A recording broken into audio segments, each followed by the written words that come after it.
So we're here tonight to talk, however, about trade, and sometimes people's eyes glaze over when we start to talk about trade, and believe me, there's an intent there for our eyes to glaze over because they don't want us looking very closely at these issues. The trade issue has been on the back burner a bit for the last few years, but let me tell you, it's coming roaring back.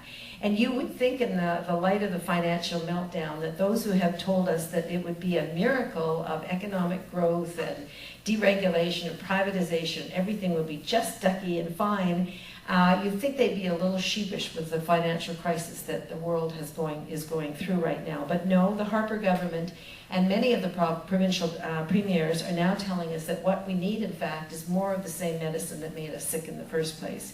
Which reminds me of the definition of insanity, which is doing the same thing over and over and hoping you're going to get a different result. So just to remind us what we're already living through from the first set of agreements.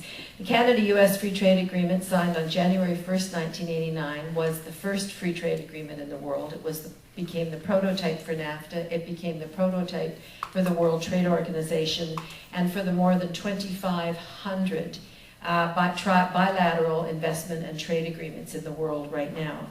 It did increase trade dramatically, there is absolutely no question about that, but it led to the greatest income disparity in our country in 70 years. It put huge pressure on our social safety net, gutted our unemployment insurance, our family allowance and social assistance. It opened our resource sector to voracious transnational corporations. It forced our country to abandon its energy sovereignty, and it put our water heritage at risk. And it also allowed American corporations to sue the Canadian government if any level of government brought in any legislation, health, safety, environment, whatever, that interrupted its ability to continue to make huge profits. There are several of these investor-state challenges now, one against pesticide bans in Quebec, and another from a big pulp and paper company that has left Newfoundland, a big American company, but saying, we now believe we own the water that we used to use when we were there, and they're claiming rights to that water. The Newfoundland government has the nerve to say, no, you got to use that water when you were creating jobs here. You don't own that water, it belongs to the people of Newfoundland. However, the only redeeming feature of NAFTA and of the trade agreements under the WTO and the bilateral agreements is they did not apply to the next level of government spending, what's called subnational procurement. That's the money that's spent by provinces and municipalities, school boards, universities, and so on. That's public money that's spent on all the services, everything from social services to roads, water systems, to keeping our streets safe and our air clean and our water clean and so on. We're trying to get a good handle on how much that is, and we think it's certainly at least $100 billion a year, but more likely closer to $200 billion annually if you add it all up. So this is the mother lode, and it makes the federal procurement, which was in NAFTA, and that is that any federal government spending must go to tender to the other NAFTA countries. It's only $5 billion if you exclude defense, so it makes it look quite small, and really this is what they've been after for a long time. What the big business community all over the world now wants is this next level of access to making money.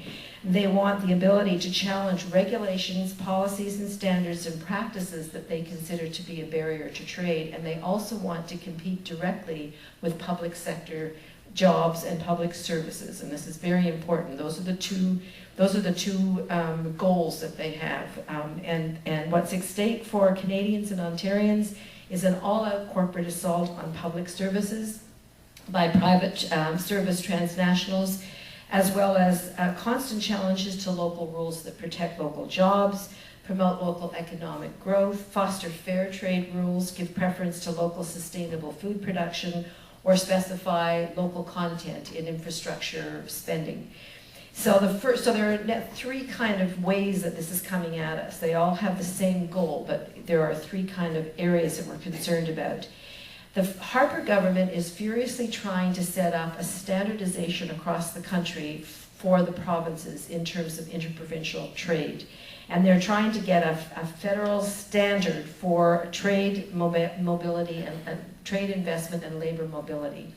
It stems from the Agreement on Internal Trade, which was signed in 1995, But the idea now is to upgrade it to bring the provinces and the municipalities under the discipline of international trade agreements, which they're not now.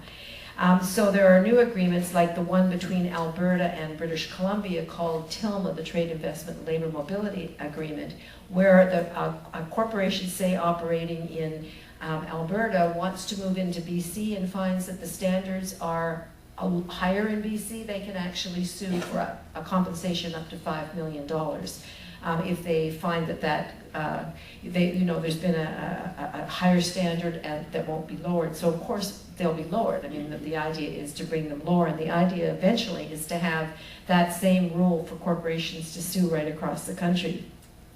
In our province in Ontario on September 11th, this just 2 months ago, Ontario and Quebec signed the Ontario-Quebec Trade and Cooperation Agreement, which is again supposed to eliminate all barriers to trade, investment, and labor mobility.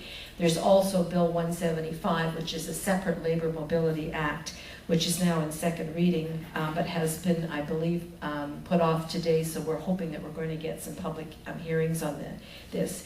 Now, the new trade deal between Ontario and Quebec will have sweeping new powers, but it never went for public consultation. We never saw a white paper. It did not go to the legislature for approval. We just read about it when the two premiers signed an agreement in September. And yet it empowers private tribunals to impose huge penalties at any level of government takes actions that impede their right to trade and invest. There's going to be a permanent panel of CEOs that will check all new government policies for potential negative impacts on their interests. And I quote, if they find any legislation, regulation, directive, requirement, guideline, program, policy, administrative practice, or other procedure that is a barrier to trade, they're able to challenge it, and penalties for ignoring a ruling can reach up to $10 million. So before it goes to the legislature, new regulations will have to go through this panel of private CEOs to see whether they like it or not. That's basically the bottom line.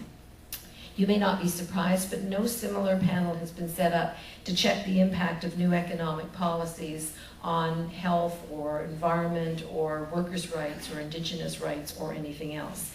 Our lawyer, Stephen Schreibman, says that this deal actually turns the Constitution upside down and puts commercial considerations above all other considerations, including public interest and societal values.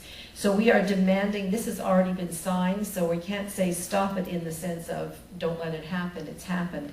But we should be demanding public hearings on this. We should be demanding that it not be implemented until there has been full public hearings, and it should be ratified before the legislatures of the two provinces. It's profoundly undemocratic that this has happened without any involvement of the people of the provinces.